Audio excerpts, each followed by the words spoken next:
Have you always wanted to be in peak physical shape? Tired of being tired when you chase down your victims? Never be worried about fitting in again with Killer Abs, the time-tested workout and diet regime. Killer Abs puts you through the paces that every psychopathic serial killer needs to be able to track down the most dangerous game. Don't have reservations? Not a big deal. With Killer Abs' direct mail diet program, we ship you all the ingredients you need to be devastating.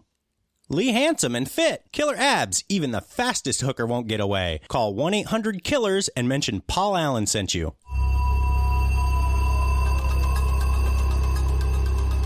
Hello and welcome to Horror Movie Talk, an opinionated and accidentally funny horror movie review show. Your panel of expert hosts each week are Dr. Bryce Hansen, who holds a PhD in spookology, and Professor David Day, the foremost expert in scare no-nos. New theatrical releases always get priority, but we also review older horror movies, both good and horrible. I'm David Day. I'm Bryce Hansen. Wow, your mic's way up there, guy. How you doing? I'm okay. Okay. Today, you guys should check out our website, horrormovietalk.com, and from there you can find links to all our social media, Facebook, Instagram, Twitter, YouTube, TikTok, LinkedIn, all that baloney. And we post new episodes every Wednesday, so make sure to subscribe and leave a ratings on Apple Podcasts. That really helps us out. I'm pretty excited for today's show for a number of reasons. The first reason being that we have a longtime listener and my good buddy, Mark Bento here today. How you doing, Mark? I'm doing good. How are you doing? Thanks for having me. They love you. The audience loves you. Fantastic. Yeah, Mark is my partner. Get right up on that mic. Right up there? Okay, Yeah. There we go. Mark is my partner in crime when it comes to this particular movie, which I am so excited to review, which is American Psycho. This is perhaps my favorite movie, maybe of all time. I say that a lot. I realize I do have a lot of favorites, but this is up there. Your most favorite is hyperbole. Just in general. Okay. Thank you. Anyway, so Mark is definitely a big fan of American Psycho as well, so I figured we'd have him on here. And so David described Mark to me as he's borderline autistic when it comes to this movie, that he speaks in this movie like David speaks in The Simpsons. It's amazing. David will quote the most obscure Simpsons quote to me and just look at me with expectant eyes. And I'm a pretty big Simpsons fan. Even I am like, I don't. You're gonna have to help me out here, guy. Yeah. This is one of the best things about this movie, in my opinion, is how quotable it is. Like, every scene in this movie is quotable. More than Thanksgiving? Oh, yeah. Pound for pound, definitely. Nice tits, bitch.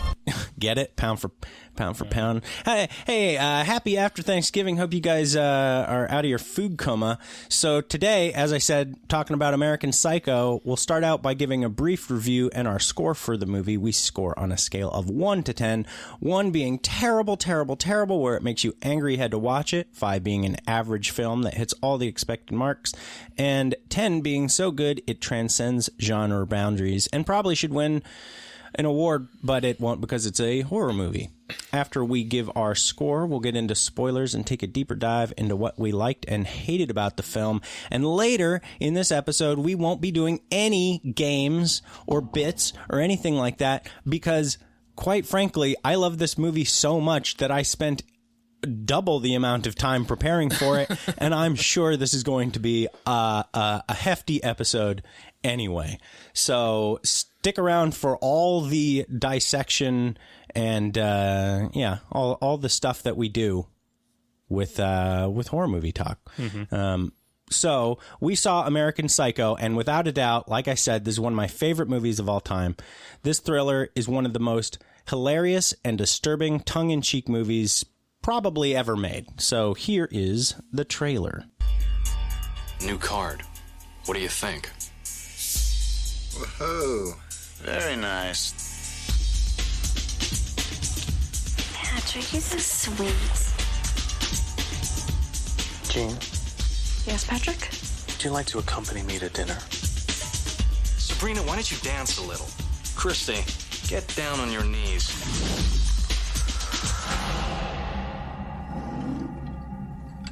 We're not through yet.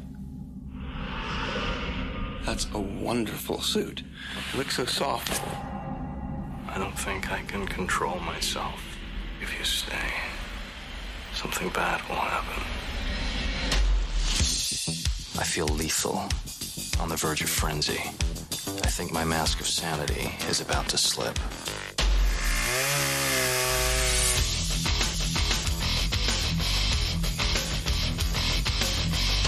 Do you have any witnesses or fingerprints? Actually, yes. You're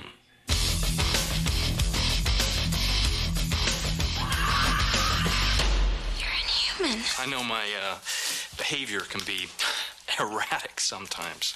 Hey, Paul! So, what do you do?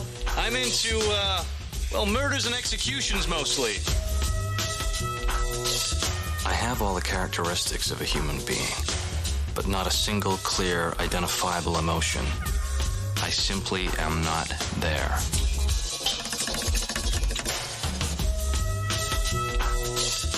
I just had to kill a lot of people!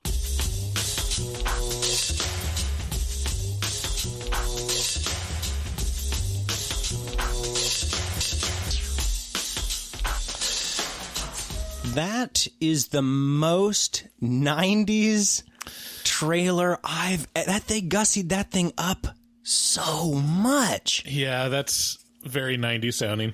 That's like, what's so jarring about it after watching is it has no 80s pop songs in it. Right, and it has no 80s pop songs in it. It just has that real, like, jazzy cool. We're jazzy cool and fresh and kind of like, I don't know. It's actually the first time I've seen the trailer. It's funny you should mention. It's the first time I've seen the trailer. American Psycho can be found right now on Netflix if you have a Netflix subscription and just about everywhere else for a nominal rental fee. American Psycho is the story of Patrick Bateman, a Wall Street investment banker who is wealthy, materialistic, and totally insane.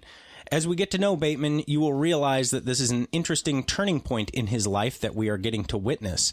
The emptiness that he feels inside is forcing his addictive habits further into the open than is wise.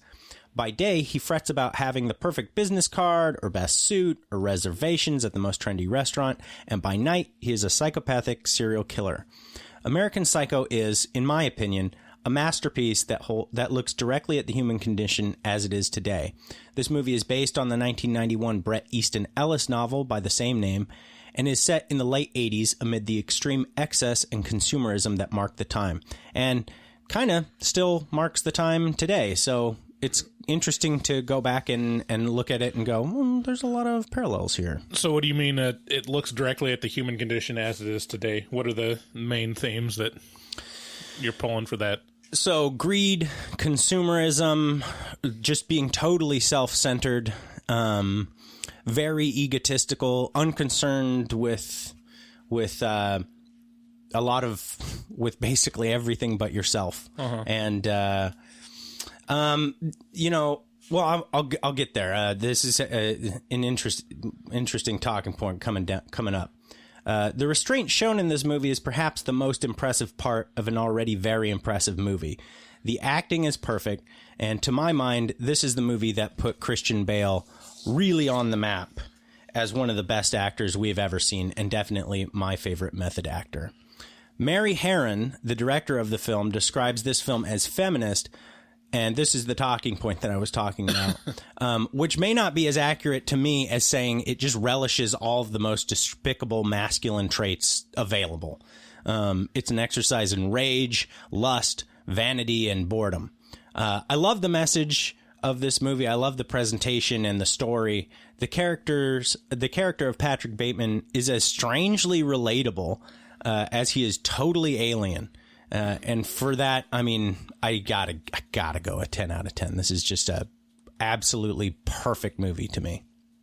What do you think, Bryce?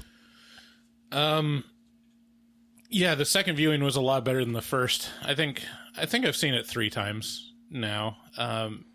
it's definitely not a movie that holds your hand in explaining everything, and it catches you off guard towards the end. Yeah. But I agree, it shows a lot of restraint, and Christian Bale is just fantastic in it. I mean, before this, we had Newsies. That was probably the biggest thing he was in before this. Yeah, or Empire of the Sun.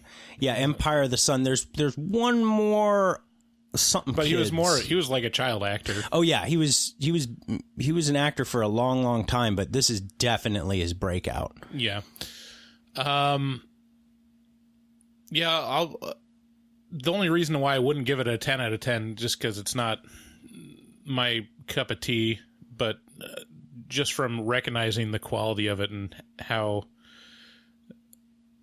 much it stands apart from all other movies in the genre, all other like serial killer movies and psychological horror kind of stuff.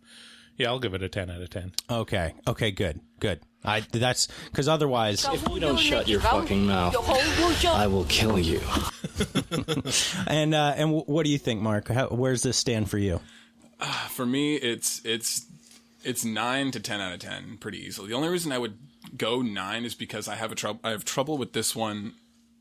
In like, I compare it to No Country for Old Men in my mind as like another serial killer movie. Great. And it I don't know that like it also has an ambiguous end kind of, but it feels more complete. It doesn't leave me as, I mean, this movie I'm still trying to figure out. Like, there are so many aspects of it I'm wondering about. Well, fear not, Mark. Fear not. I've got all the angles you could possibly look at this movie from. So we got 2 10s and a tentative 10. I like it.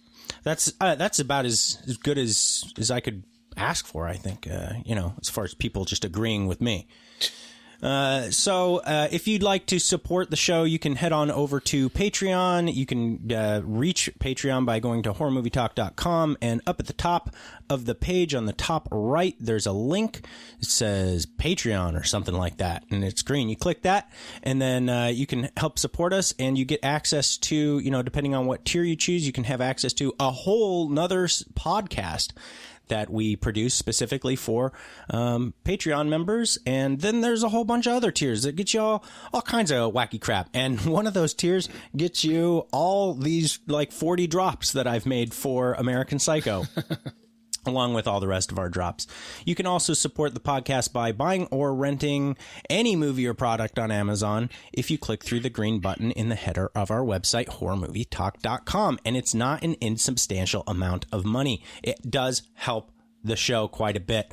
Also, Shudder, you can head on over to shudder.com. That's SHUDDER.com, and get yourself access to a tremendous amount of streaming horror. And if you enter HMT at checkout, you get 30-day free trial to, kind of just watch all the stuff on Shudder. And then, I'm not going to tell you what to do after that. But, check them out. Also, check out our resident artist, Dustin Goebel, who is a professional artist who fucks hard. He also takes commissions for artwork from HMT fans. So contact him at dgoebel00. That's at DGOEBEL00 on Instagram, and make your artistic dreams come true. And make sure to tell him that HMT sent you. Thanks again for listening, and let's get into spoilers.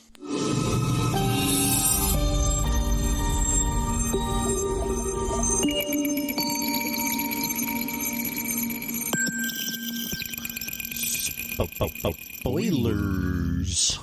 Okay, so now we get into a little bit more of a free-form discussion of all of the nitty-gritty points of American Psycho. So if you haven't seen this movie, first of all, it's almost 20 years old. It came out in 2000. Well, what the heck are you doing with your life? It's on Netflix. You really just have no excuse. So watch it, and or don't. Listen to us, and we'll break it down for you, but don't be surprised if we really dissect it. All right, Jeff Goldblum.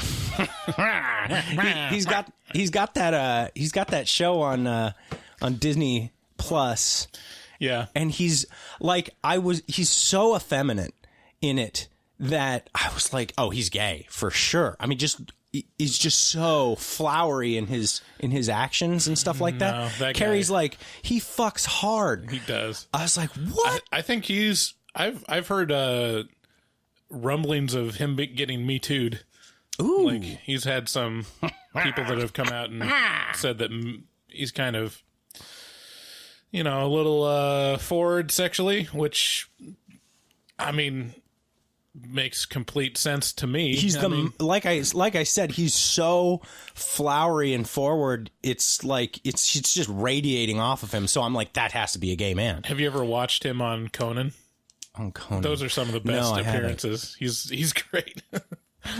I'll take your word for it, and check it. I'll check that out. Anyways, American Psycho. Yeah, so I'm just gonna start us out with Patrick Bateman's morning routine. Okay, so there's gonna be a lot of clips in this show, but they're so perfectly quotable that I can't help but play them. So here is the way we start out in American Psycho with Patrick Bateman's morning routine. I live in the American Gardens building on West 81st Street, on the 11th floor. My name is Patrick Bateman. I'm 27 years old. I believe in taking care of myself, in a balanced diet and a rigorous exercise routine. In the morning, if my face is a little puffy, I'll put on an ice pack while doing my stomach crunches. I can do 1,000 now.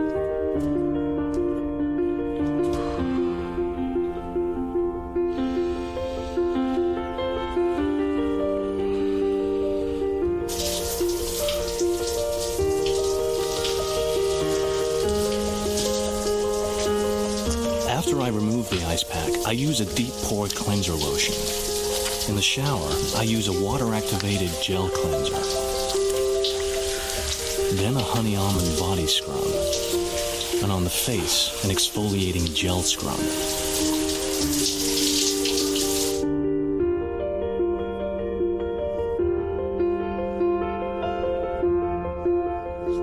Then I apply an herb mint facial mask, which I leave on for 10 minutes while I prepare the rest of my routine. I always use an aftershave lotion with little or no alcohol, because alcohol dries your face out and makes you look older. Then moisturizer, then an anti-aging eye balm followed by a final moisturizing protective lotion. There is an idea of a Patrick Bateman, some kind of abstraction. But there is no real me, only an entity, something illusory. And though I can hide my cold gaze, and you can shake my hand and feel flesh gripping yours, and maybe you can even sense our lifestyles are probably comparable, I simply am not there. Okay, so I love this monologue. It's like the crowning achievement of the movie. It's like the best part. There are so many monologues like this, or scenes like the business card scene is epic. There's so many great scenes, but this one is the perfect setup. It could have been the trailer for the movie. Oh yeah, it absolutely. That would have played so well. Oh man, you're absolutely right, because it gives nothing away. It's the first couple minutes of the movie. And it's Christian Bale. I mean, fucking ripped. This is like Christian Bale is, to my mind, like the ultimate method actor because of his obvious commitment to all of his roles, just physically and mentally. And wow, is he ripped out of his gourd in this? And they're just showing every bit of that. They're like, oh man, I wish I would have. Here's his dick root. I wish I would have prepared some Terminator Salvation clips. Oh, is he in that? That's where the famous ranting came from. Oh, yes. And how was it? Oh, and how was it? I do like. Good for you. Good for you. Yeah. He. But it's my understanding and my belief that electrician deserved it. So fuck that guy. You know how you don't see him, but you hear his voice and the people around him, and you're like, oh yeah, that guy definitely fucked up. Yeah. Seems like he's like, I'm sorry, I just It's like, Oh yeah. Yeah. So, I mean, I'm gonna just come out and say, like, right off the bat, just because it'll make it easier if we filter the whole movie through this filter, because it's not immediately obvious. Bateman is a very unreliable narrator, and he is our narrator. We can't ever tell what's real and what's fantasy, and that blur between reality and total lunacy may be my favorite thing about the movie, besides how quotable it is. yeah, it's not immediately obvious. Not at all. And the only thing that really tips it off is when he says completely horrible things to people he's around, or service people, like front desk people, and he's like, I want to murder you and skin you and eat your face off, or something like that. Yeah. And there's just no reaction whatsoever. And so you're like, did they not hear him? Right. Or did he not actually say that? And it's directed so well that you can't tell. Like, it's completely vague. Yeah, and everyone in the movie is pretty unconcerned with everyone else. And so you could just look at it and say, like, oh, they're not paying attention to Patrick Bateman. Yeah. Is that part? So before we got rolling, Mark, you were like, man, this movie. Oh, no, actually, I think you said it in your score. Where you're like, there's just a lot that is still confusing to me about this movie, even though I've probably watched this movie, I'm going to say 60 times. I have a feeling you've watched it a comparable amount of time. I haven't watched it as many times, but Okay. I know it really well. Yeah. Okay. And does that ring true to you? For me, it's, I don't know.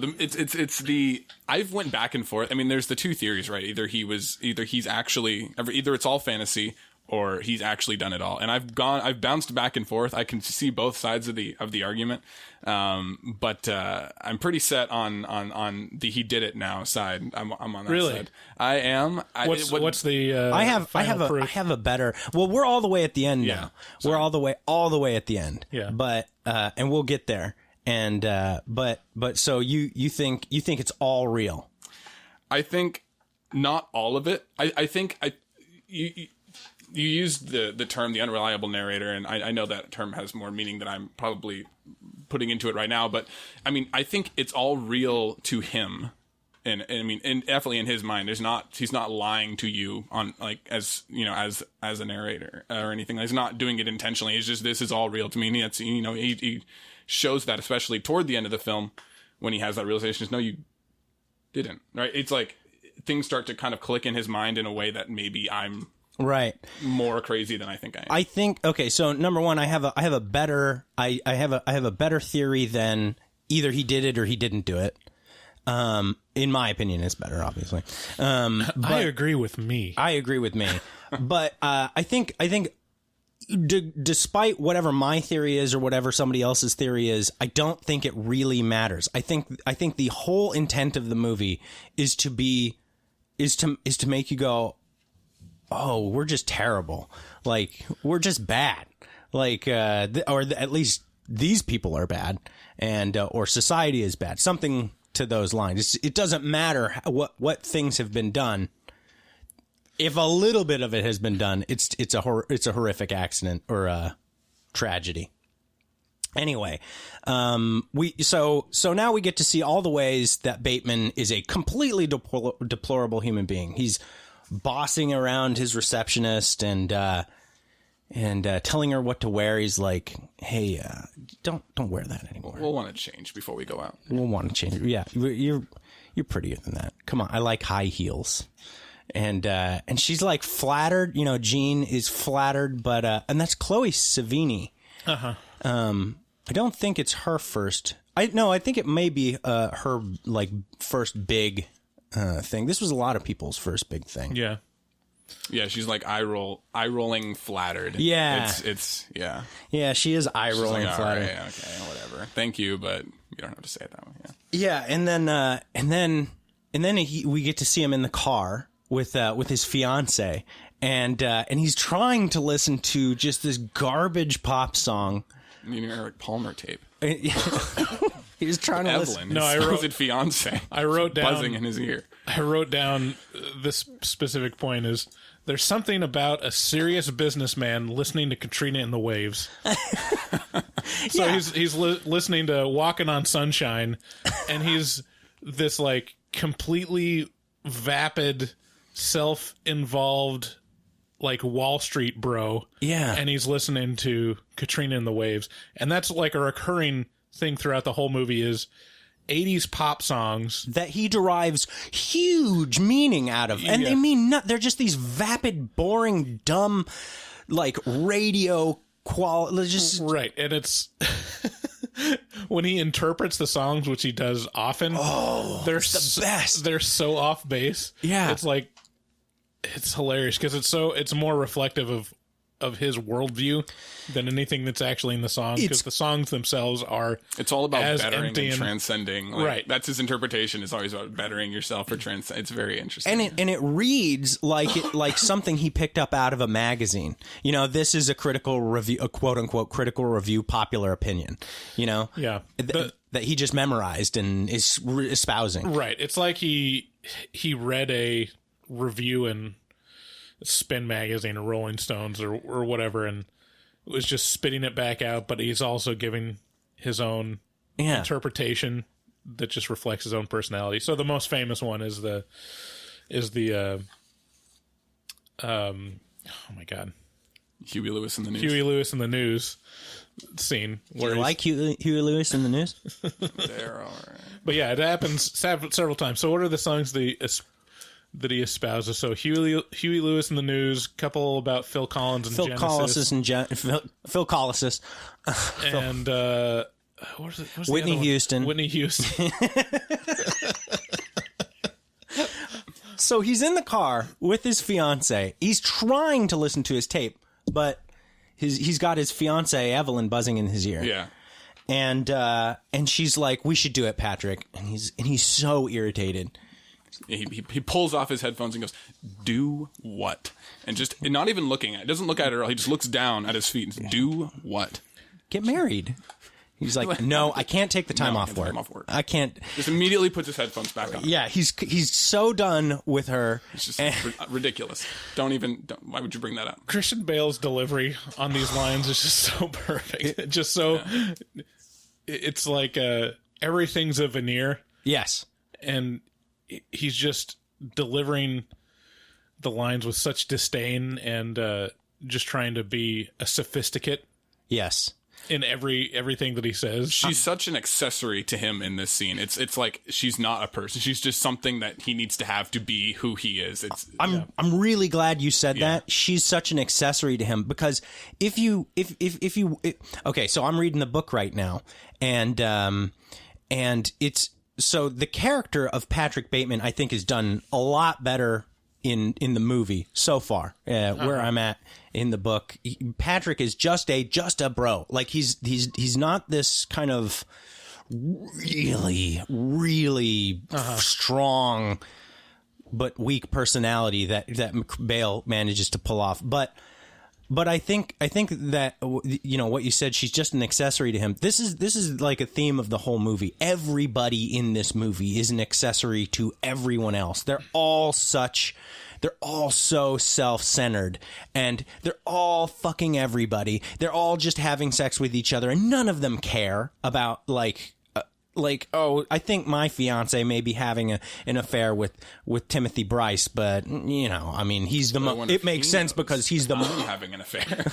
Right. He doesn't care even a little bit that his fiance is probably cheating on him with his best friend. He's just like, but they don't know that I'm having an affair with Louis Carruthers. It's like expected that they would. This is all going on, and, right? And the fun of it is wondering if they know. It's like, oh yeah, it's definitely going on. It's just what do you know is actually going on, right? And it's interesting. Yeah. The other thing that really tips it off is anytime that Patrick is having a lunch with his business bros, their conversations are so broy, and it's all just about appearances and like, where can we get reservations? Women suck. It's like a borderline, like a Onion article kind of thing, where it's like it's such a parody That is what it is. The conversations, because they're just talking about reservations and business cards like all the time. I think later in the movie, Van Patten puts it. I think it's Van Patten puts it well. He's just like, I'm not necessarily hungry. I just like to have reservations somewhere. Yeah, at the very end of the movie, he's like, I'm not hungry, but I am becoming a little worried. So we don't have reservations, right? Because there's no reservations. Yeah, so we get to. So we've kind of gotten there already. He says, I'm on the verge of tears by the time we get to Espas, which is spelled E-space. Since I'm positive we won't have a decent table, but we do. And relief washes over me like an awesome wave. And like I said, everybody's just fucking everyone in this scene. I love that phrase, on the verge of tears by the time we reach Espas. In this scene, we get to meet Stash, which is like a cure dude, who's just emo, and then Patrick has his monologue on the general social concern that we need to be thinking about. He just spouts off this ridiculous list of clearly pre-rehearsed things that we need to be worried. There's more than just Sri Lanka that we need to be worried about, Timothy. And they're like, oh yeah, that's important. That affects us. And he's like, what we need to do is promote general social concern and stand up for women's rights. And then he just goes down this list that's like a mile long. Yeah, this laundry list of social ills that yuppies would act like they're concerned about, right? But that no one's gonna argue with any of it, but also no one cares about any of it, really. Like, right. And that's the point. Like, it's like when you have a discussion with an office worker that doesn't care about anything, but they'll just spout off like the latest news items. Yeah. And act like they have an opinion about it. Yeah. But they're just repeating the general it's basically consensus. It's basically just talking about the weather. Yeah. It's just like, let's fill some time here. So he goes on this whole laundry list and then ends it, and his dinner mate's like, "Wow, that was fascinating. Great talk, Patrick." Yeah, because so transparently, him just spouting off all these social concerns that he knows that people are supposed to be concerned about, but obviously he has no feeling towards it. Exactly. Hey, and there's so much more to that scene too. Like, there's so much depth to that scene. Like, even when she said it wasn't not Hush. What was the guy's name? Lewis Carruthers? No, not Lewis. But Stash. Stash. Yeah. So the girl that's with Stash, she says, "Hey, that affects us." And Timothy Bryce, who Patrick is the only person Patrick really cares about in the entire film. Really, it's like the only one he actually expresses that he cares about. Yeah. He says he says, "Well, yeah, what about the massacres in Sri Lanka?" And he begins this like, he's like, "Do you care about that?" And he's giving Patrick like this funny look, like back and forth, like he's like, "You can how the Sikhs are killing like a ton of Israelis over there. Does that matter to you?" And kind of this like knowing way that like getting him you're going. not gonna like. You care about the popular type of issues, but these other issues that like you're not. It's in the little like eye movements and things like that is so. Put so much depth into this scene. It's really a good scene. I like it a lot. Yeah, it's damning to their relationship, right? Yeah. I mean, it's not damning. It's just like, oh, he does have a close friend, but as close as he can come is just to kind of poke fun at him. Yeah. Yeah, that's... And then there's Lewis. Lewis is such a funny character. I think we skipped over one important line. I might be out of order, though. So when they're driving, and I can't remember what it's in relation to, but she asks him a question or why he needs to do something. And his response is, because I want to fit in. That's when he says, this is maybe the best line. Maybe the best line in the whole movie. Yeah, it's great. What was it in response to? I can't even remember. Because it was right after the conversation, do what? And he's like, get married, no, I can't take time off. Have a wedding. He's like, no, I can't take time off work. And he's like, your father practically owns the company. Like, I don't know. That's he's right. like, I don't know why you don't just quit. Because I want to fit in. Yeah. And then he turns back. It's his most, that's like the bell that keeps ringing throughout the whole movie. Yeah. It really is. There's two lines that are the most important for framing the entire movie in the first act, which is number one, when he's getting ready and he talks about there is an idea of Patrick Bateman. Yeah. That's not actually he has no feeling whatsoever. And then his response to his fiance of, because I want to fit in. Yeah, it seems like everything is done to fit in for him for the whole movie. Yeah.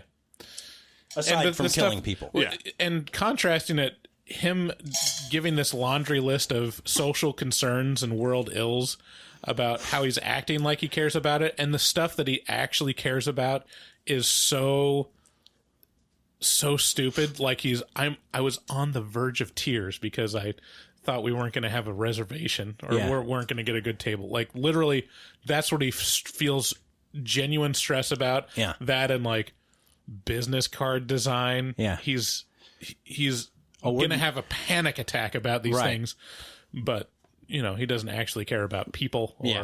It's very comparative. Everything. It's like, I'm not gonna have a decent table as compared to someone else. I don't have the best business card as compared to someone else. Everything is, and then when later in the film, obviously we'll get there, but he walks into Paul Allen's apartment. And he's like, I like a wave of sheer panic hits me when I realize that Paul Allen's like apartment overlooks the park and is clearly more expensive than mine. And is clearly more expensive than mine.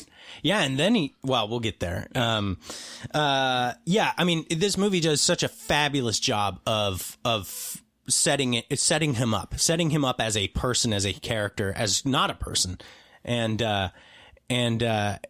it. So then after the espouse scene, we go to the dry cleaners where he's just shrieking at a I think a Chinese woman, I'm not sure, but at at dry cleaners, and he's just livid that she can't get these stains out of a sheet. These sheets are basically look like, gosh, it looks like 3 or 4 people been murdered on them. But just a huge red stain in the middle of it. Yeah, and he's screaming at her, and there's no one around. It's just her husband, the business owners of the dry cleaners, and him.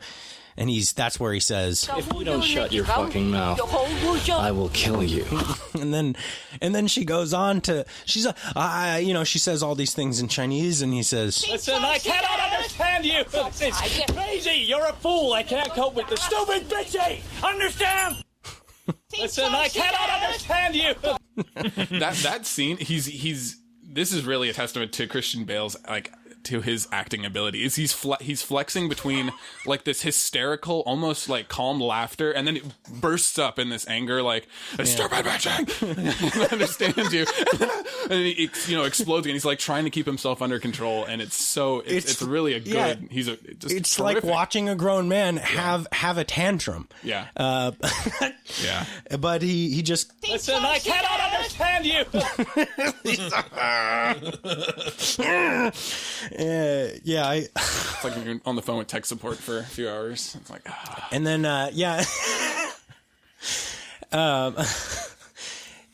So from there we go to the other most iconic scene maybe ever of all time, the business card scene, which is, I mean, all of the, I will just patch all these clips, YouTube clips throughout my my review. So if you guys want a full list of very quotable clips, watch the movie.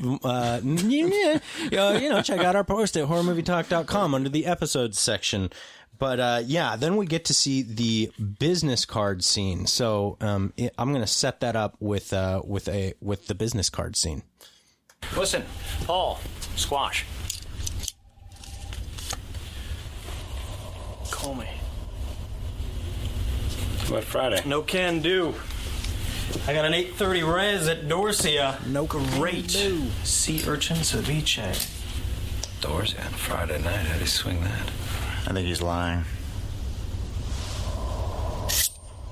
Is that a gram?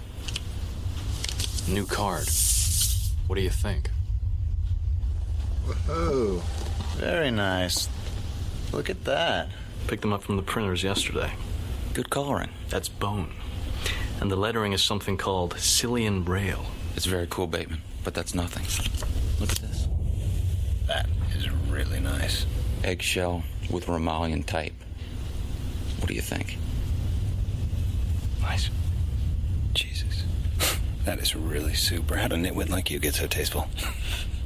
I can't believe that Bryce prefers Van Patten's card to mine. But wait, you ain't seen nothing yet. Raised lettering, pale nimbus, white. Impressive. Very nice. He's barely holding it together. You can feel him just losing it.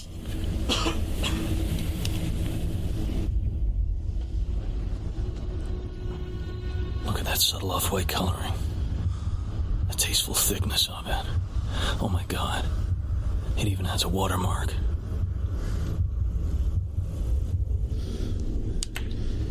Something wrong?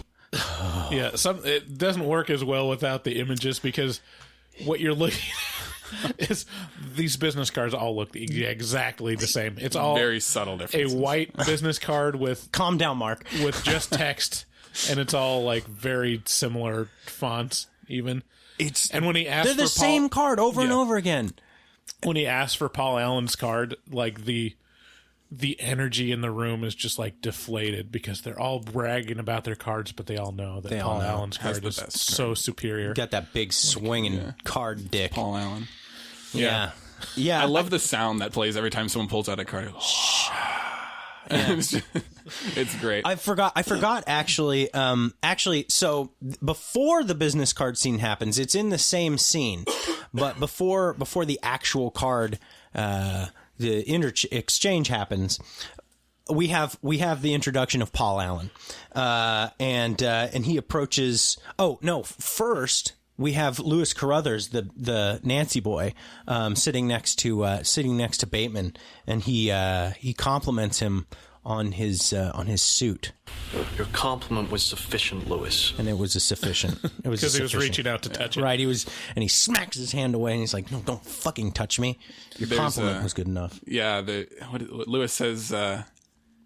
He pretty much worships Patrick in this movie, and the scene opens with Lewis thanking Patrick for taking Lewis's fiance to dinner, and talking about Dorsey. How did you ever get a reservation there? And Patrick's just like, lucky, I guess. It's such a funny thing. And then he goes on to compliment him. That's a wonderful suit. Don't tell me. Let me guess. And then he's like, Valentino Couture. And Bateman's like, He's not looking at him the entire time. I mean, he's clearly annoyed with Lewis. Yes. But Lewis is just enamored with Patrick.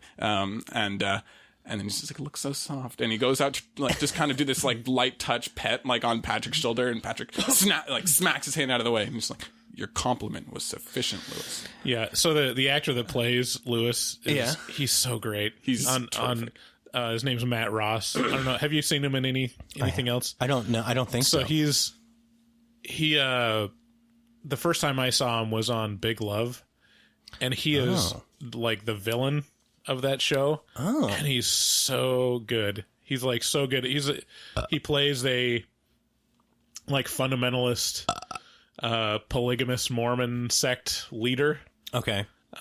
He's like the son of the main leader, but he's like trying to usurp power. Sure. So super conniving. As one does. And then the other one more recently is he's Gavin Belson on Silicon Valley. Okay. On HBO. And he's like the villain CEO of Hulu, and he's got so many great scenes. He's really a funny dude. He does a great job of playing a Nancy boy in this, and then we get introduced to Paul Allen. Paul Allen comes by and mistakes Patrick for Marcus Halberstrand. Marcus Halberstrand. I'm sorry. Yes, Marcus. And then he comes over. Which is understandable. Yeah, which is understandable. They both have the same penchant for exactly all the same items. It pans over to him. They go to the same barber. It pans over to him. He says, "Well, I mean, it's kind of makes sense because we wear the exact same suits and we go to the same barber, but my haircut's slightly better." And this guy who's cast to look exactly like, I mean, almost just dead on, like, you know. I mean, if you were 100 feet away, you'd be like, "Oh, that's Christian Bale." It underlines how interchangeable all of them are. Which is not only, I mean, it's a very important part of the movie as it goes on, is how interchangeable not just the people are, but everything is. Right. The women, the men, the buildings, the rooms, everything is very, very interchangeable. Yeah. That's a really good point, because it kind of blurs the line between like mistaken identities, but also, Patrick like kind of goes to his apartment and Paul Allen's at different times. Yeah, and you're not sure, like, wait, was this his apartment or is this not his? Because Paul asks who he thinks is Halberstrand how the ransom account is doing in this house. So how's the ransom account going, Marcus? It's all right. Really? That's interesting. It's not great. Oh well, you know. He has nothing to say because it's not his account. Because he's not. Oh well. Oh well, you know. So I mean, I just got a lot of. That's really super. How did a nitwit like you get so tasteful? And they have the oh well, you know scene. They have the fakest grins on their face ever. They're just like back and forth. And I don't know if you have the rest of that scene, but Paul Allen, what is he at the end? He's just like, and it's just like, it's just it's so like, it's so patronizing, both the way they talk to each other. It's really funny. But Bateman I can't believe that Bryce prefers Van Patten's card to mine. This is going to be the most used drop ever because it has to do with Bryce. I can't believe and his Bryce opinion prefers Van Patten's card to mine. Oh boy! And you really, if you haven't seen the tasteful thickness of it, oh my god, it even has a watermark. Oh my god! Even if you don't have an interest in watching the movie, it's really worth seeing that scene just to see the facial expressions, because Patrick goes through Christian Bale goes through 30 different facial expressions as they're putting the cards out. So it's really funny it's when ecstasy. It's just it's terror. Very nice. And his face just goes from this weird forced smile to this deep swallow, and you can see him start to sweat, and then he's just as this choke. Let's see Paul Allen's card. His voice goes in and out while he's talking, and he's just and when he says that, he clearly just wanted to get to the point where he just wants to see Paul Allen's. Let's see Paul Allen's card. Yeah. I knew inviting you would be a good idea, for sure.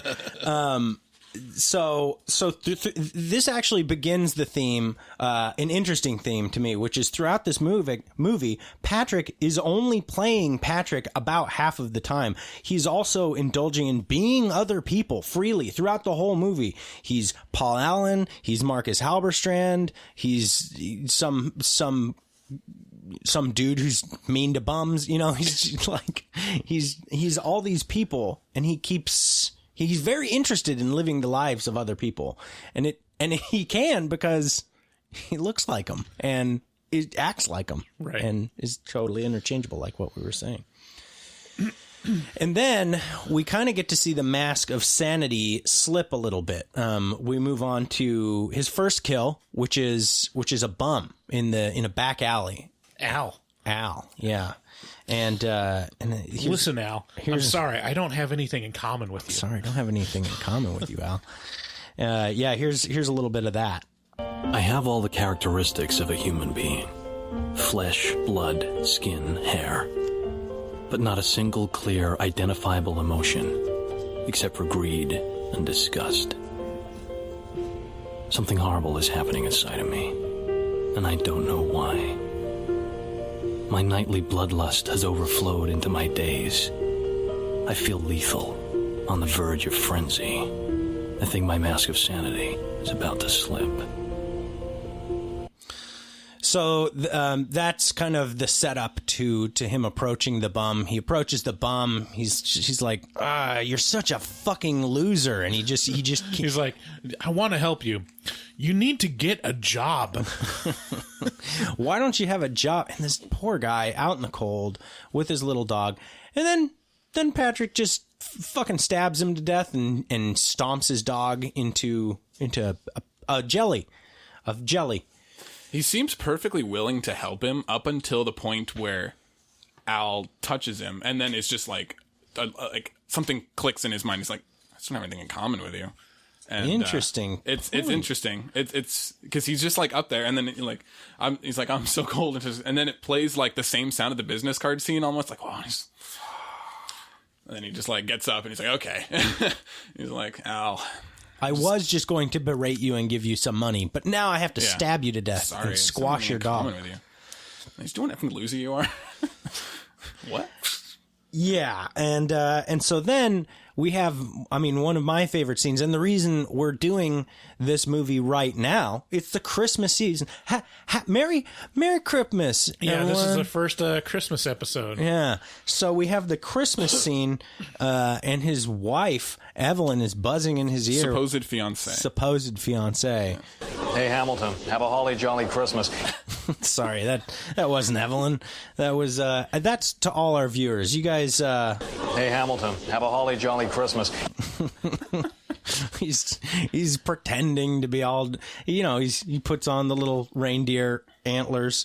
What is it? Say hello to Snowball. Snowball says, Merry Christmas, Patrick. What is it? It's a little baby piggy wiggy, isn't it? It's a Vietnamese potbelly pig. It's a Vietnamese potbelly pig. Merry Christmas, Patrick. They make darling pets. I love her in this. She's great. She's perfectly bubbly and totally vapid. Uh-huh. And I just love how she's his fiance, and I think you pretty much only see her in the car scene and in the Christmas scene and then a dinner scene. And then the dinner scene. Like, it's very... Yeah. She's aloof, not like a big part of the movie at all. Not attached to him, yeah, very much. But this is Snowball. Say hello to Snowball. Snowball says, "Merry Christmas, Patrick." Merry Christmas, Patrick. Merry Christmas, Patrick. I love it. He's been there the entire time. And so he kind of talks to Paul Allen in there. They get a dinner date set up. But then Evelyn comes back. She's like, "Why is that guy calling you Marcus Halberstrand?" He's like, "Uh-oh, let's watch out." Mistletoe alert. Mistletoe alert. And he kisses her, and that's all she needs to, a person's has been calling him someone else in front of her, and she's like, "Why is he go?" And all he has to do is say, "Mistletoe alert," and then it's done. So then he and Paul Allen, they go to a restaurant, and this is just him just liquoring up Paul Allen because he fucking hates him, because he can get reservations at Dorsia, which Bateman can never. But this is the knife, this is the niggling itch in Bateman's butt where he can't get a reservation. Achilles heel. Yeah, he can't get a reservation to Dorsia, and Paul Allen can very reliably. He's the only one who can. Yeah, and so they're at Texarkana, which is this empty restaurant that Paul Allen is not impressed with, and they're both ordering drinks, and here's their drink order: J&B straight and a Corona. Would you like to hear this? Double Absolute Martini. Yes, sir. Would you like to hear the specials? Not if you want to keep your spleen. Not if you want to keep your spleen. And that's an example of one of these things where he just drops something. That you could say. You'd be the ultimate dick, and people would look at you like, "What the fuck did you say?" But it's comments that he makes like that persuade, like it's an argument for the fact that it's real. A lot of what's happening is not. It might not be real, because the comments he makes that don't pull the reaction that you would expect. I mean, there's the scene when he's in the cleaners. I feel like this one could get by. Yeah. I feel like this one could pass muster. He kind of walks away, yeah, but there's a couple others where you're like... Yes. Even the one where he's in the cleaner where he says, "I will kill you," and she's just all surprised. But then like a split second later, she's back to talking completely normally. You're like, wait, did that part happen? Because they're just back to the argument. Right. There's not like an acknowledgement of what just happened. Right. Yeah. Yeah. Yeah. And then and then the other biggest scene that you've ever, is Paul Allen.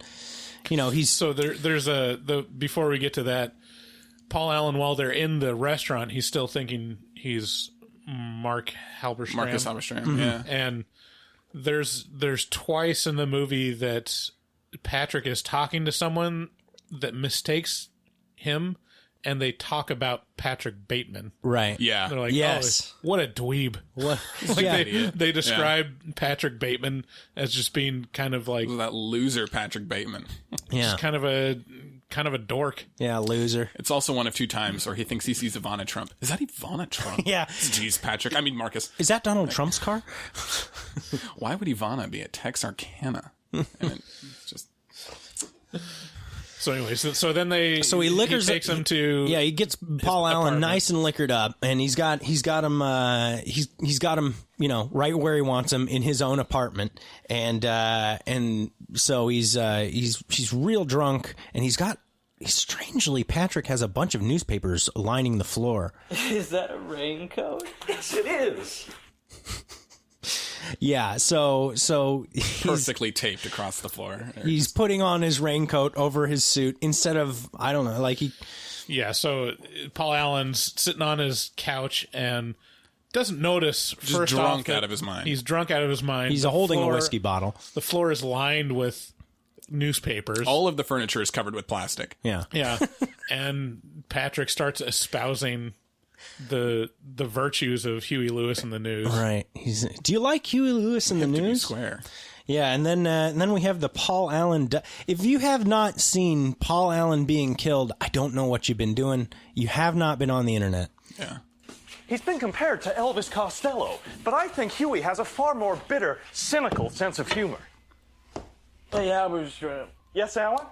why are there copies of the style section all over the place? You have a dog? A little chow or something? No, Helen. Is that a raincoat? Yes, it is. In '87, Huey released this. 4, their most accomplished album. I think they're undisputed masterpieces. Oh, we're gonna get a copyright hit for it. Songs Don't so care. catchy. Most people probably don't listen to the lyrics, but they should, because it's not just about the pleasures of conformity and the importance of trend. It's also a personal statement about the band itself. Hey, Paul! Ah! Try getting a reservation at Dorset now, you fucking stupid bastard! He murders him with an axe. Very shiny axe. Beautiful axe. Very shiny. He didn't get it from Harbor Freight. If you haven't seen this scene, it's worth watching. Even if you don't like, you can skip the murder part, but it's worth watching just to see Patrick Bateman or Christian. just Christian Bale when he starts the song to bounce back and forth in this weird little dance and then like snap his fingers. It's the funniest like wiggly dance. He is a dork. He is a real dork. Such a goofball. And his interpretation of the song is the importance of what does he say? Conformity. The importance of conformity and trends. If you have not seen someone be killed to "It's Hip to Be Square," you haven't lived. You just haven't lived. It's such a genius move. It's the most violent, it's the most violent act in maybe the whole movie. That's kind of arguable, but it's definitely up there. And it's hip to be square. It's just totally upbeat. Yeah. You as a viewer are, I have trouble not smiling during the scene because it's hilarious to me. It's like, well, this music in the background is just playing it so happy, and you don't really like Paul Allen. I mean, you don't really like Patrick necessarily, but you don't really like Paul Allen. So you're not really like, oh no, he died. It's just like, this is happening to be square. Okay. There's something about 80s music that has been such a conundrum for me because I grew up in the 80s and even I have no connection to 80s music. I listen to it, I'm like, it's so of its time. It's commercial. Like, all right, all synths, all like super overproduced. Yeah. And it's taken me like time to find stuff in the 80s that I do like. Yeah. But I remember distinctly one time on my mission that I met a lady that she was like the world's largest Huey Lewis and the News fan. Wow. Like, she was like, oh yeah, they're so great. What? She was talking to you about it in like You didn't say. 2005, 6? Yeah, like 2001, 2002. Wow. And she's like, oh yeah. Like, I've seen him in concert and stuff. And it was one of those situations where my worldview is challenged. Because it's like, Huey Lewis and the News was the most disposable. It's like, it's Back to the Future. Right. It's like, they just exist. Yeah. And to have my worldview challenged that someone is a fan of Huey Lewis and the News was so crazy to me that it made me look at the band in a different way. That I was like, maybe there's something there. So now every time I listen to Huey Lewis and the News, I'm like, yeah, they're actually really good. They are. Huey Lewis is pretty great performer and singer. Is this happening right now? Yeah. And I think after Sports, they really came into their own. I wonder the effect that this movie had on that band and the popularity. Like, I'm sure. Of that song, at least. I don't know. Yeah. Actually, this scene starts like...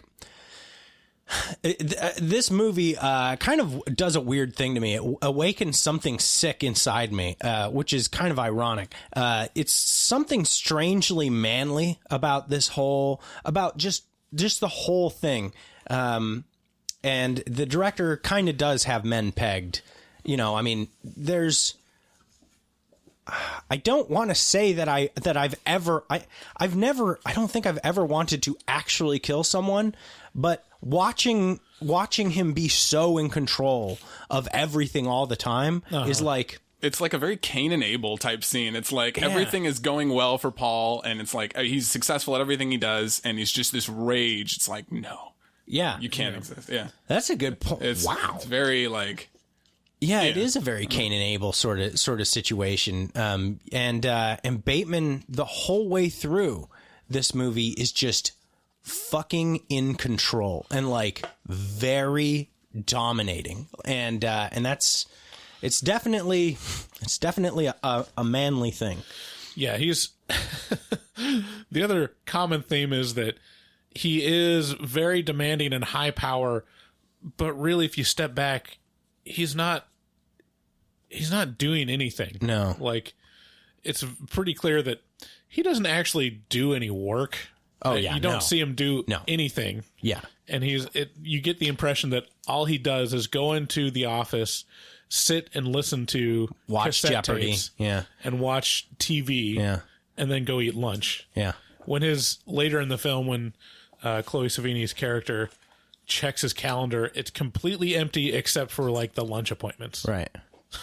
Yeah, it's pretty crazy. So yeah, speaking of the office, then the next thing we're at his office, and Officer Kimball shows up, and he's this is the intro to William Dafoe. Yeah, this is the intro to Willem Dafoe, and this is also the intro to the worst liar you've ever seen ever.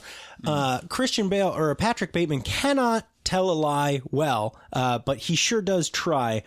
And so he pretends to be on the phone. She intros Willem Dafoe or Officer Kimball, and he's like, he pretends to be on the phone, and he's like, buy low, sell high, and no, he's not even doing that. He's explaining to someone on the phone of like, no, you cannot wear a striped shirt with, right, with a certain jacket or no, don't tip the owners. No, don't tip the owner. Tip the designer. Right. It's like, okay. Yeah, and he says, I gotta go. He says to his friend on the phone, I gotta go. T-Bone Pickens just showed up to investigate the disappearance of Paul Allen. And that's where we get this bad liar, when he's after T-Bone Pickens is done, picking on Bateman, this exchange occurs. Listen, you'll have to excuse me. I have a lunch meeting with Cliff Huxtable at Four Seasons in 20 minutes. The Four Seasons? Isn't that a little far uptown? I mean, aren't you going to be late? No, there's one down here. Oh, really? I didn't know that. It's very good. Yeah, it's really good. Yeah, it's very good. This puts the cap on like this horrible series of lies that Bateman is telling the officer, and he ends it with, "Yeah, I got a meeting with Cliff Huxtable," which, if you're not familiar, is Bill Cosby character in the Bill Cosby show. Yeah, that's Cliff Huxtable is Bill Cosby on the biggest show on TV at the moment. Right. It's 1991 or 1980 or 1989 or something like that. This scene is for me, and the clearest lie is, I've got a reservation at the Four Seasons, and he's like, "Oh, isn't that far away?" And he's like, "No, there's one down here." That's so easily disprovable. Yes, it's very good. I think this is also the first appearance of the line. I need to return some videotapes. Or does he say it in this? I think it was like I was probably returning videotapes. Isn't that in the scene? Yeah. The videotapes. I was probably returning. Oh yeah, it comes in a little later. Yeah, that's but his he repeats dinner. it That's after his lunch with the officer. Works, yeah. Later. Oh yeah, probably returning videotapes. What were you going to say about that? I was going to say this scene for me is like where the movie goes to unexpected, because what it would have also been a really terrific movie, especially given the cast, because they all do a terrific job, is have a cat and mouse game with Kimball and with Patrick. But that doesn't happen. Like, Kimball's not in the movie a lot. He's in the movie like for maybe 3 scenes. Yeah, he's in the movie to apply artificial pressure to Bateman. He is. He's not. See, this is where it could have been. I would have probably enjoyed the movie just as much if it was like him playing this. I'm running away from everybody, almost like, I think it was The Game. Was that the movie where he's kind of, where the main character's running away through the entire movie, and then eventually, I don't know. It's another movie like that, but like it could have been a more predictable film, and like. Yeah, but it deviates from here on. You're like, oh, this is going to be what happens now. He's going to have to be running away from this guy, but it's not what happens. So, yeah, the stuff that you think is going to matter a lot, like the detective and like him being found out, just does not really play that much into the film. The reality. Same thing with Reese Witherspoon's character. Yeah. It's like, you expect like that's going to be, oh, she's going to find out. Right. And there's going to be a thing, and he's going to, like, his facade will fall off. Like, no, it doesn't really happen. Yeah. It's literally just following Patrick Bateman and his own little world. Right. Yeah, and speaking of his own little world, then we get to see a shot of him working out to another fabulous horror movie, Texas Chainsaw Massacre. He's doing ab crunches, and he can do 1,000.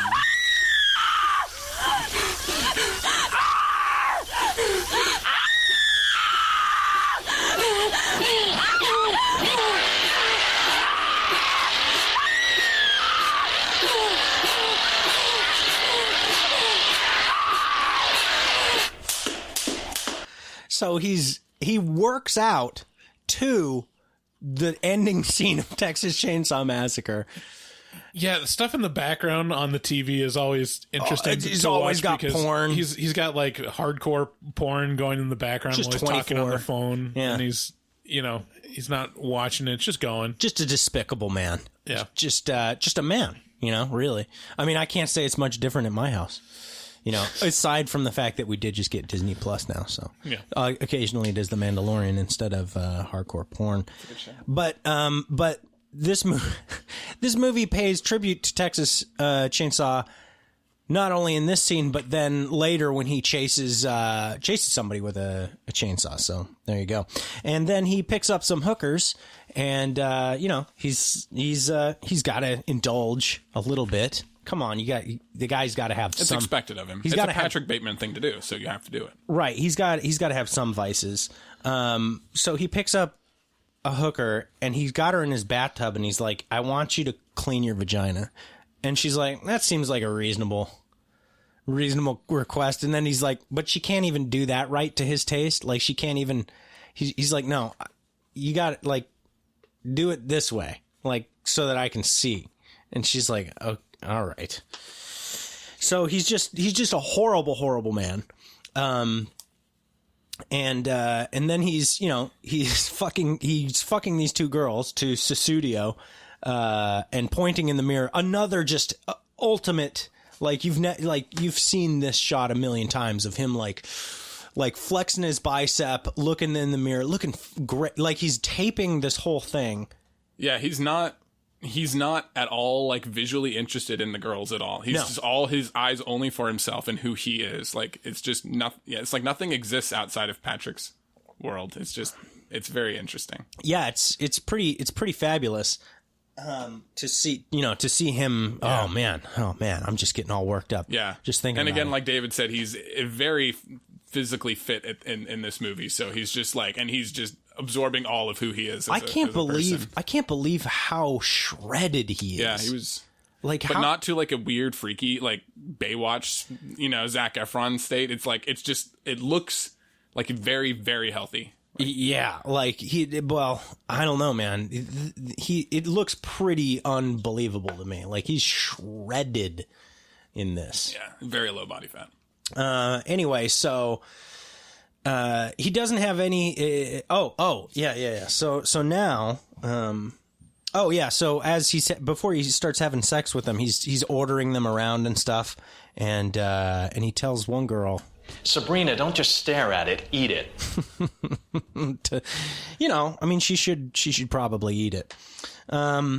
So then we kind of move to a scene where it's the boys. This is one of the great scenes that Bryce was talking about, where it's the boys. The boys, yeah, talking about kind of their thoughts on girls, and this is really despicable. So if you have children around, maybe don't let them hear this. If they have a good personality and they're not great looking, then who fucking cares? Well, let's just say hypothetically, okay? What if they have a good personality? I know. There are no girls with good personalities. Good personality consists of a chick with a little hard body who will satisfy all sexual demands without being too slutty about things, and who will essentially keep her dumb fucking mouth shut. The only girls with good personalities who are smart, or maybe funny, or halfway intelligent, or talented, though God knows what the fuck that means, are ugly chicks. Absolutely. And this is because they have to make up for how fucking unattractive they are. Do you know what Ed Gein said about women? Ed Gein, maitre d' canal bar? No. Serial killer, Wisconsin in the 50s. And what did Ed say? He said, when I see a pretty girl walking down the street, I think two things. One part of me wants to take her out and talk to her, be real nice and sweet and treat her right. And what the other part of him think? What her head would look like on a stick. He's so happy. He's so happy with his Ed Gein quote. What her head would look like on a stick. This scene is interesting to me too because they're already super despicable, but and Patrick just takes it that one step further. Yeah. And when he says that, they just like, okay, what? Like, freako. Like, what did you say? Yeah. Pretend that didn't happen. Yeah. Yeah, he clearly hurt the girls that he was sleeping with. It is clear that they had not a good time in his apartment. And he then at this point he's kind of reached a tipping point. He's getting pretty lethal. And so he's kind of like sitting there on his couch in his office, and he's drawing just these horrific images of mutilations and just cutting up girls and stuff like that. And Jean, his assistant, walks in, and so, he's like, "Hey, you want to go out with me sometime?" And she's like, "Yeah, sure." And he's like, "Where would you like to go?" This is talking to his receptionist. Yeah. Yeah. Jean, the receptionist. I'm sorry. Chloe. What did I say? I don't. No, her name's Chloe Savini. Yeah, Chloe Savini. I'm sorry. Yeah, Jean. Yeah. So he's talking to his receptionist. He's like, "Where would you like to go?" And she's like, "Oh, I don't know, Dorcia." And he's like, "God damn it!" You can see it in him. He's like, "The one thing I can't provide, Dorcia." And so he gets her over to his apartment. And he just wants to kill her so bad. He's got like the phone call. he's like caressing knives and walking over to the closet and like, "Oh, there's a chainsaw in here." And then he's like behind the couch. He has a fucking nail gun stashed like behind the couch. The size of Jupiter. Yeah, and he's like walking. No, he has it in his it. cabinet, and he walks out of the kitchen with it, just like scurries by. Just daydreaming about all the different ways he could kill her. But she's saved by the bell. His fiance is buzzing in his voicemail box, and she calls him and she's like, I hope you're not cheating on me with somebody. Teehee. And you can see that Jean is like somebody with actual She's very uncomfortable. She's by a the situation, person, you know? Yeah, she's the most relatable in the whole movie. Yeah. Right. And so then she has a pang also- of guilt about the whole thing. Yeah. And she also wants Patrick Bateman. Oh, pretty, hell yeah. Pretty bad. She does, yeah. But it's like she envies that lifestyle, kind of. Like, Yeah. because she even says, like, do you want me to go? Like, it's like, don't make me go. But it's like, no, you got to go. That scene, that was really funny. He has, like, the duct tape. And she's like, what's that? And he's like, duct tape. I need it for... taping something. Taping.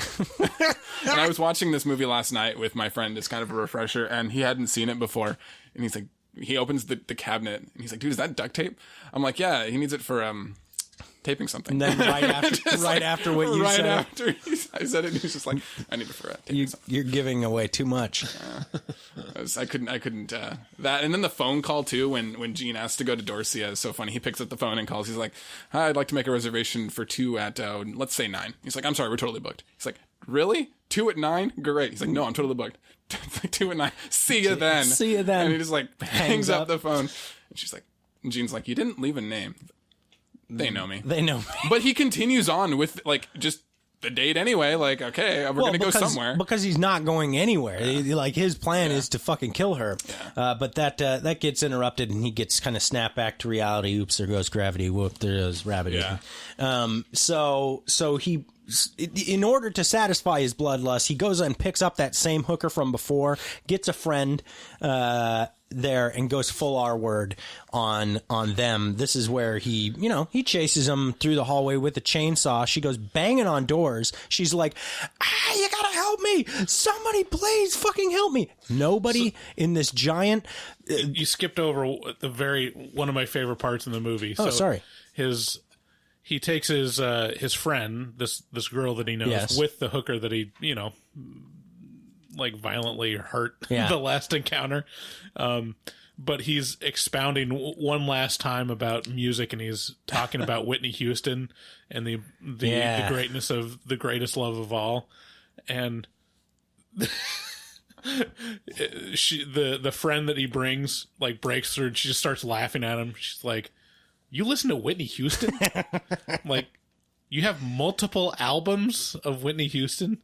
And he's not even bothered. But it's like, it's totally like, okay, yeah, that is a dorky move. That is a dorky move to expounding on these stupid 80s pop hits. Yeah, exactly. So then, he basically starts biting these girls and hurting them. He kills his friend, and the hooker is like, oh my God, I got to get out of here. She goes running, screaming down the hallway of this, huge, high-rise condo complex, banging on doors. He's chasing her with a chainsaw revved at full blast. Nobody comes out to help. And some very nice New Balance sneakers, I might add. They're very nice. He's stark naked, covered in blood from head to toe, chasing her with a chainsaw. Is this real? Like, I can't tell because no one comes out. No one helps her. She runs all the way down. He's just revving the thing. He's hovering this chainsaw like he's going to drop it, and then he does. And he drops it revved up, and it hits her in the most fantastical way that could never happen. I can't tell if this scene really did happen or not.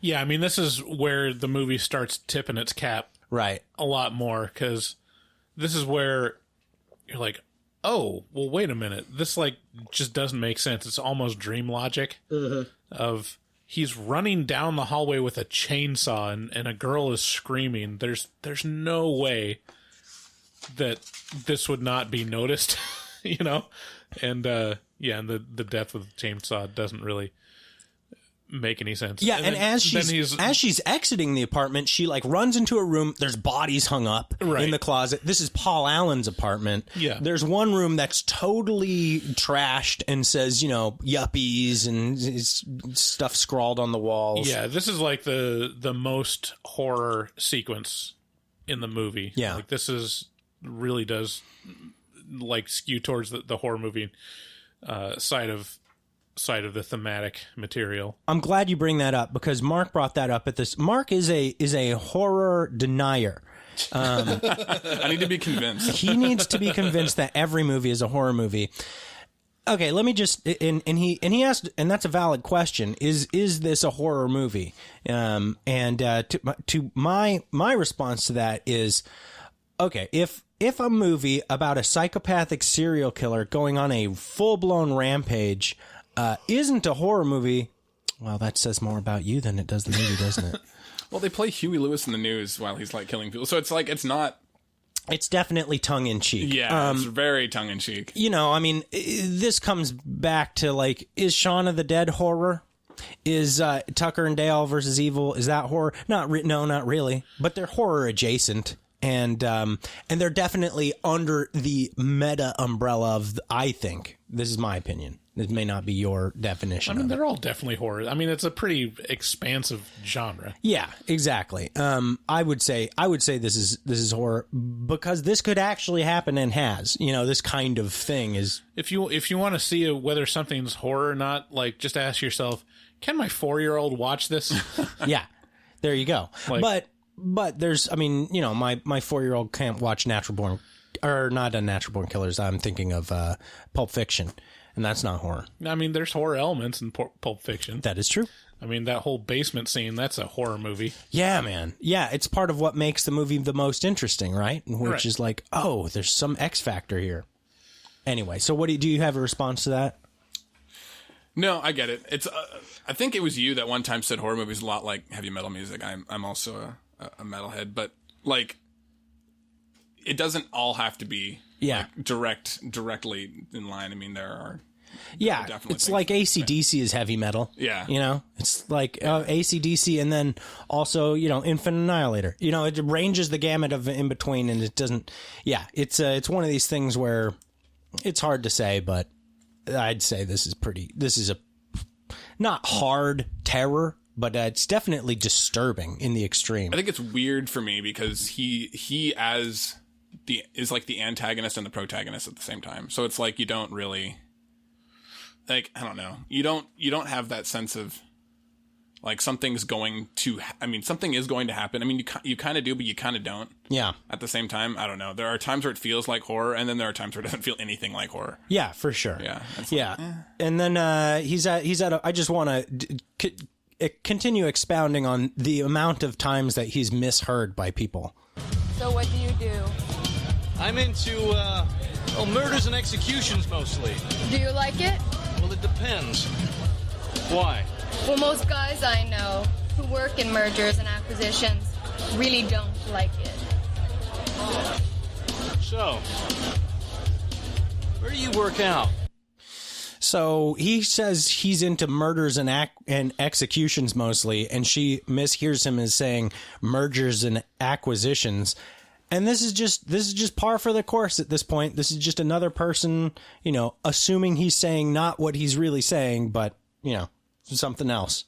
I'm into murders and executions mostly. Yeah, that's totally normal. So then he goes to break up with his supposed fiance, Evelyn, and just because he doesn't feel like it's a very meaningful relationship. I guess you could say I just want to have a meaningful relationship with someone special. Yeah, he wants to. That's where he's talking to Gene. Yeah, his need to engage in homicidal behavior. Yes, I'm sorry. Yes, massive scale. Right, here we go. My need to engage in homicidal behavior on a massive scale cannot be corrected, but I have no other way to fulfill my needs. He's at dinner. He's at like lunch with Evelyn, and he's just coloring on the table. He's coloring on the table a murder scene, and he's coloring specifically the chainsaw on the back of the hooker that just happened. So you're like, did that just happen? Right. Or is he just daydreaming? Yeah. And then you can tell he's pissed at Evelyn because she fucked up him murdering Gene. And he's like, we got to end it. Yeah, it's still, at this point for me, when I watched it the first time, it was still like, is this just bad storytelling? The chainsaw sequence? Like, is it just movie logic that no one would come out? Or is it daydreaming?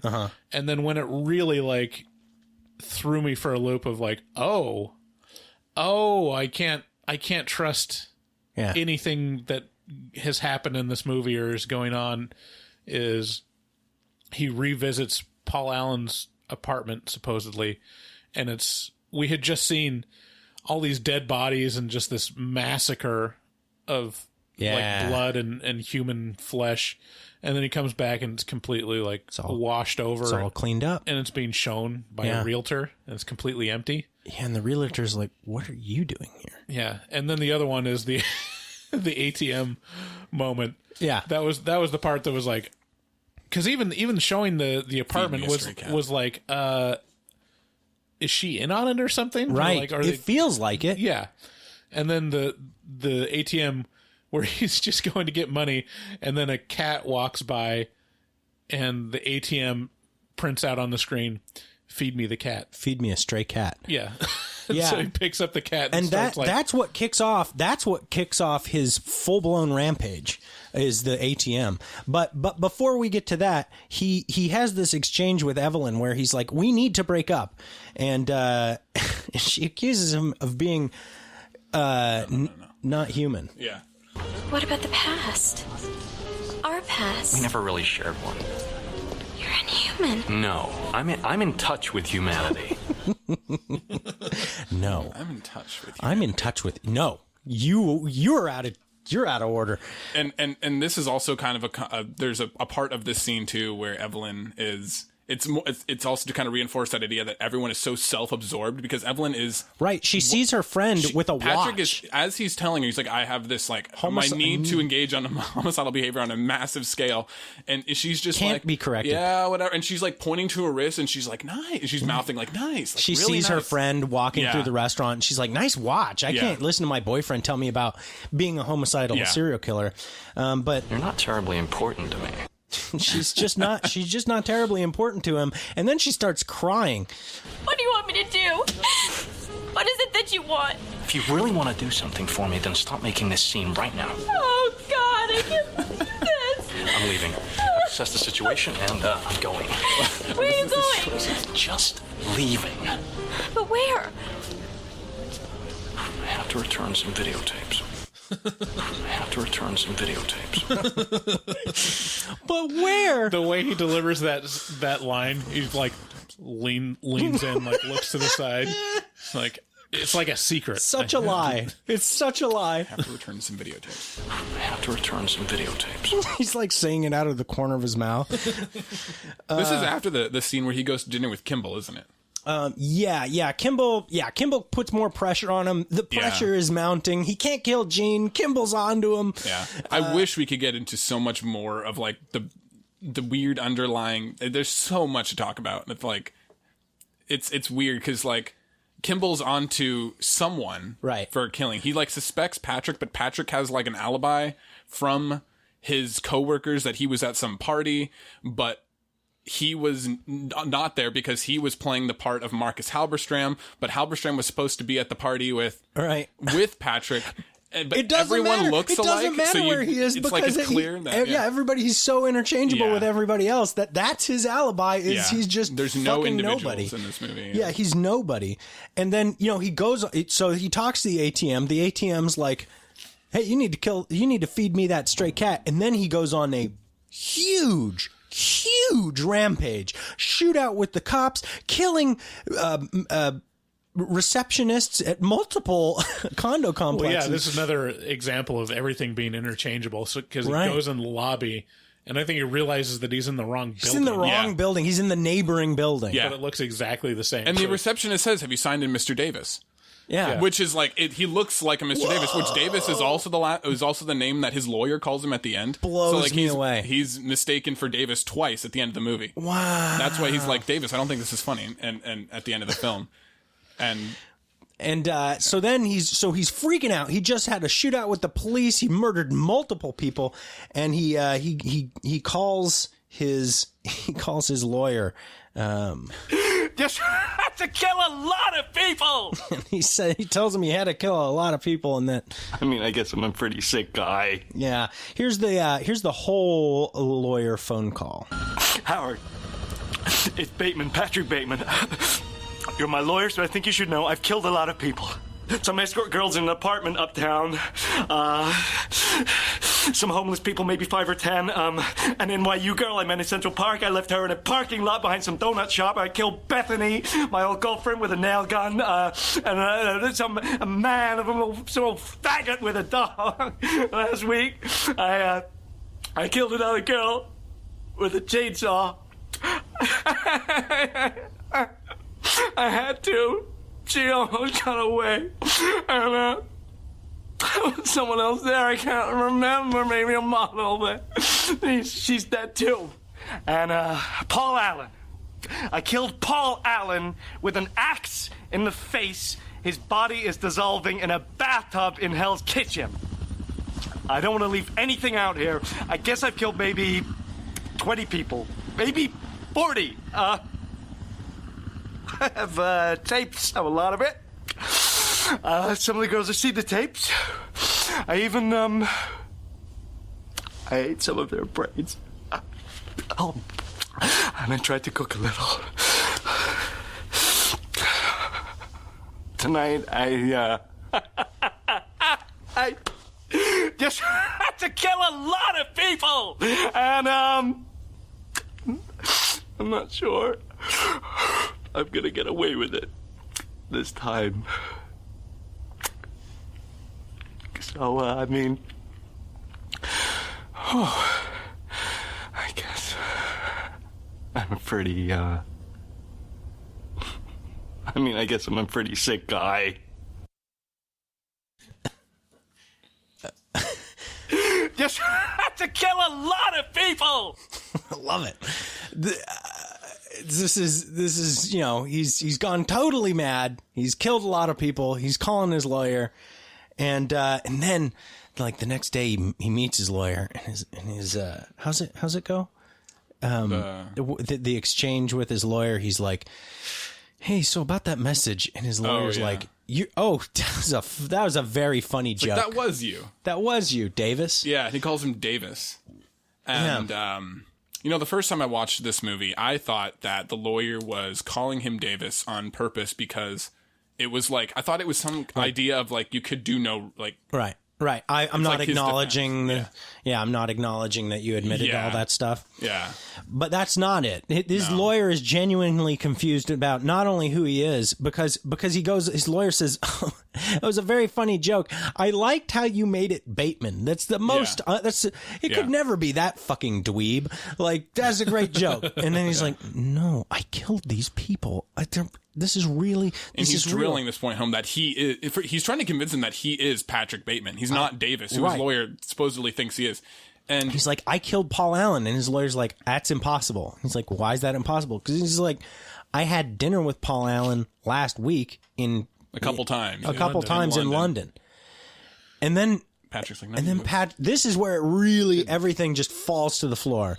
And Patrick's like, oh, I'm fucking insane. Like, am I like, what happened? And this is the point of this movie, which is, what really happened, and does it really matter? And the answer is kind of no. Yeah. Kind of no. Yeah, I mean, even when he says he had dinner with Paul Allen, then you're made to wonder, did he actually have dinner with Paul Allen, or just some other interchangeable mergers and acquisitions guy? Yeah, some murders and executions guy. So, yeah. And the underlying theme of just trying so hard and earnestly to create an identity around popularity and what's expected of you, to the point where you're unrecognizable to even yourself, even your closest friends and family. Yeah, you're indistinguishable from everyone else. Yeah. So once this starts to sink in that he realizes he's crazy, and he sits down with his friends. I'm just a happy camper. Rocking and a rolling. I'm just a happy camper. Rocking and a rolling. The finger guns. Rocking and a rolling. And his buddies don't even care. And then he gives the ending dialogue, which is, there are no more barriers to cross. All I have in common with the uncontrollable and the insane, the vicious and the evil, All the mayhem I have caused and my utter indifference toward it, I have now surpassed. My pain is constant and sharp, and I do not hope for a better world for anyone. In fact, I want my pain to be inflicted on others. I want no one to escape. But even after admitting this, there is no catharsis. My punishment continues to elude me, and I gain no deeper knowledge of myself. No new knowledge can be extracted from my telling. This confession has meant nothing. It doesn't really matter. That's the point. The question of what really happened is it doesn't really matter. I tend to believe that he did kill a lot of people. I don't believe that he killed Paul Allen. I also don't believe that he killed the hooker with the chainsaw.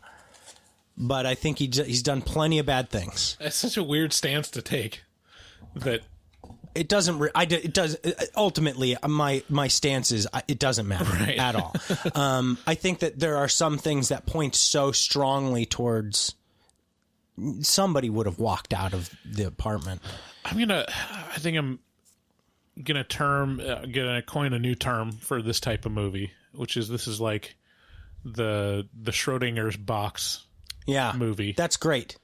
That's the point of this movie, is to be both things. It's leaving a very specific bit of information out for the viewer to where it's both things at once. Right. Until you're told. It says it in that ending dialogue. There is no catharsis to my admission of this. Right. My punishment continues to elude me. My pain is constant and sharp, and I hope the same thing for you. Like it's all there. This final discussion that we're getting ready to get into or having about it is it's hard to understand unless you've seen the movie, because we've been talking about the movie like then he kills this person, then he kills this person, but at the end of the movie you get this feeling like, wait, did any of that happen? Yeah. Like, did any of it actually happen? Because there's weird little links you make in your mind. Like, he kills the girl with the chainsaw, but then he's drawing the picture of the girl with the chainsaw. So you're like, is he drawing that because that's what he remembers? Or is that what was playing through? Are the scenes somehow overlaid on top of one another? And that's what's playing through his mind while he's drawing that? Yeah, it could be so any many different number ways of you can things. think about like it. everything fundamental in this movie you can question. Like, you can even question, is he Patrick Bateman? Right. Yeah. Absolutely. Yeah, you don't even know if he's who he says he is. Yeah. I'm so fucking impressed with Christian Bale in this movie. Yeah. So I think I've mentioned this before, but have you heard about some of the research that he did for Patrick Bateman, or who he based it on? Yeah, you've mentioned this before. I think Texas Chainsaw Massacre. He looked up like real serial killers, Ed Gein and Dahmer.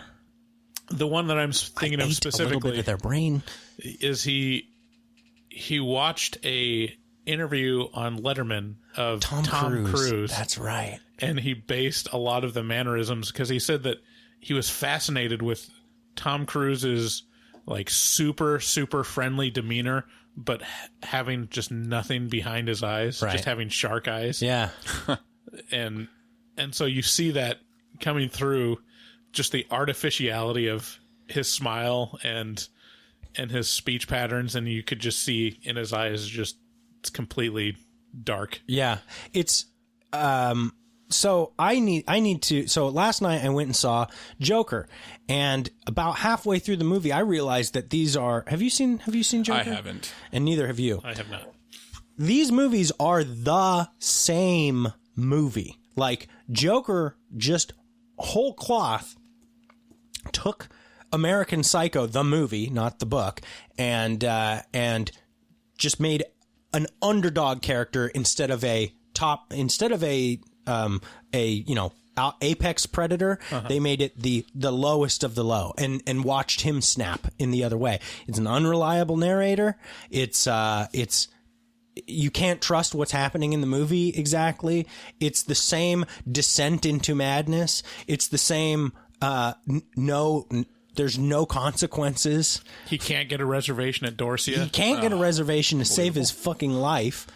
And yeah, it's so I'm gonna write at least some form of a blog post on this so that I can get the idea out before this episode hits. So check it out. It is the same damn movie, just with a reverse character arc. This is a really hard movie to classify. It stands on its own so much. It does. You know, you could say it's a horror movie. You could say it's a thriller. You could say it's a comedy, or dark comedy. You could say it's a drama. Like it's so specifically its own thing. I can't think of what would you call it. To me, it's more a commentary on like that lifestyle of like all me. Right? Would you just call it a commentary? Yeah. I mean, I thought to myself, what a couple movies that inhabit the same space of mine, but it's more of just like pairings, would be like Wall Street and The Big Short. Entering the world of that vapid, self-obsessed, greedy culture of the 80s. Yeah. And I mean, The Big Short is separate, but it's also like shows like the mentality of bankers. Yeah. and just how self-obsessed they are, how brash they are with your money, how broy they are. Yeah. To where this is making the same kind of commentary that those movies are making, but in a very much more ironic and sardonic way. Yeah. Yeah, it's definitely in a league of its own in a lot of different ways. Yeah, do you have any closing thoughts about maybe we should do final recommendations? Who do you think should watch this movie? Me or Brian? I'll say you. Oh man. People who like memorable quotes. This movie is quotable through the entire thing. It's one of my favorite movies for that reason. Yeah, absolutely. It's got a lot. Like, I wouldn't bring your kids in to see it. It's got a lot of content all up and down. You know, it's got pretty much everything. Yeah. But it is a really interesting movie to think about. And it's like, it's funny for people that want it to be funny. It's like scary enough for people that are looking for something scary. And it's like just artsy enough for people that are wanting to think about it. But you can take an easy road out and just be like, I'm there to watch a serial killer, just watch a serial killer movie, or I'm there to watch like a dark comedy, and you can be fine coming out of the movie and get those impressions, or you can be like, I'm there to really have something thought provoking, and when you watch, you can come out thinking a long time about it. So. Yeah, absolutely. I like I said, I think I've watched this movie more than any other. If you're adverse to really disgusting themes, this is not for you. This can be a very hard movie to watch if you feel a lot of empathy, and it's simultaneously the thing that makes it good and the thing that makes it bad, which is like you feel sickened while watching this movie, but you can't look away. Yeah. What do you think, Bryce? Yeah, I can't think of anyone that I wouldn't recommend it to. Yeah. I think anyone listening to this podcast would probably like it. Yeah. Like it's got something for every type of horror fan, but for general audiences, it probably isn't the greatest thing in the world. Well, it's a great Christmas movie. Right. I mean, first and foremost, kicking off the December month. It left me I'm just a happy camper. Rocking and a rolling. So with that, I think we have to return some videotapes.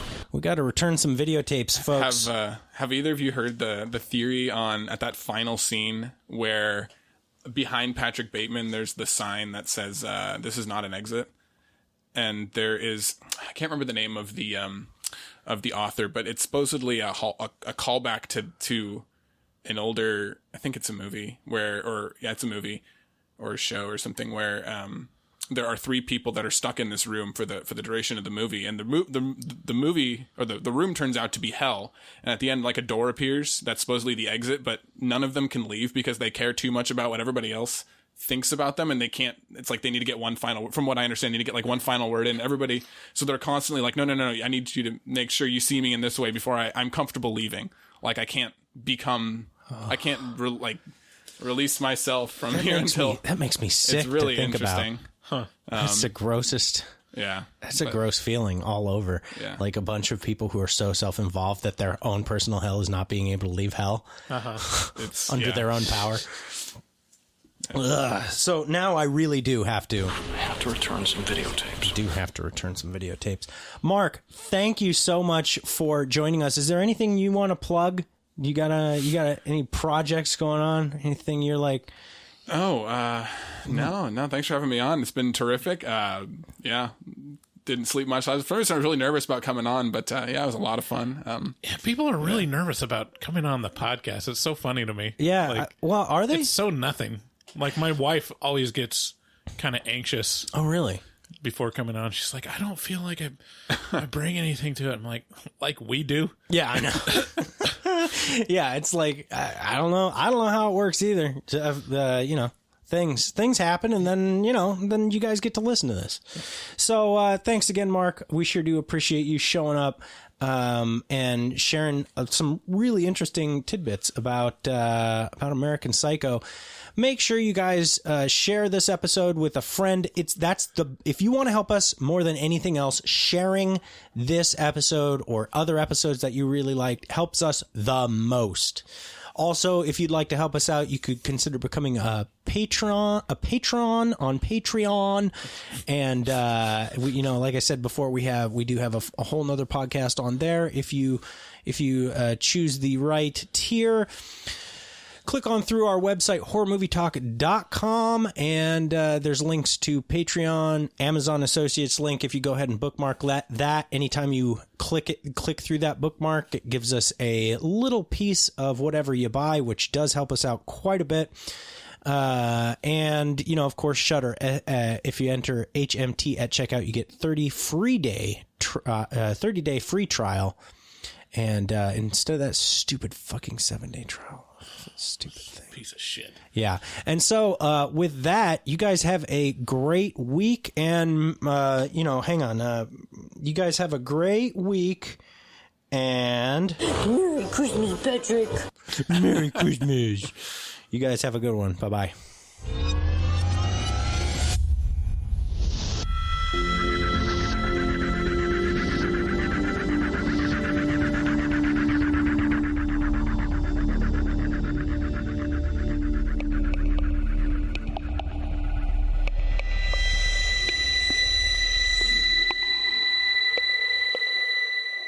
Sabrina, don't just stare at it, eat it.